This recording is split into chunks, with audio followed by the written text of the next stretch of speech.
Dia sekarang ni biji kurang GMO je. Sogo tu. Itu 4 star tu. 4 star dekat 5 star. Makanan dia ngarut juga biasanya. Saya tak makan. Kita dah macam, walaupun rasa macam makanan hotel kot kan.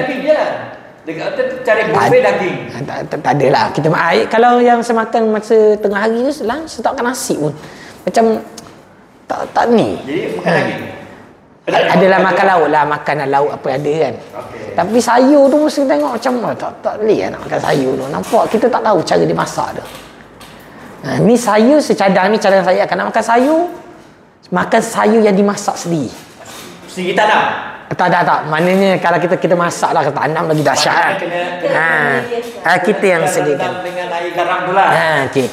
Kalau kat luar ni, tak apalah, relax dulu lah, balik rumah nanti lah.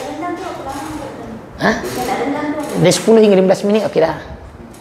Bau keluar dia. 10-15 minit okey dah. Dia cepat je sebab dia pada lapisan. Buah pun tolong lah. Buah apa tak boleh? Semua buah sekarang ni pesticide. Cuma buah yang dekat kulit nipis tu lagi bahaya. Macam sekarang ni dalam ranking buah yang paling poisonous di atas muka bumi ni adalah strawberry. Habislah pergi Cameron lalu. Sebab strawberry ni dia serap. Dia sangat nipis dia punya. Yang kedua anggur elak kan. Memang anggur tak boleh. Tak, dia kena rendam lah. Kalau rendam tu pesticide tu. Satu lagi kita. Tapi anggur satu sekarang ni banyak tu lah GMO lah.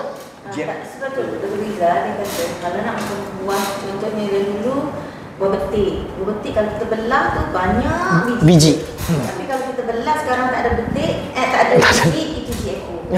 Dia sekarang ni biji kurang GMO je.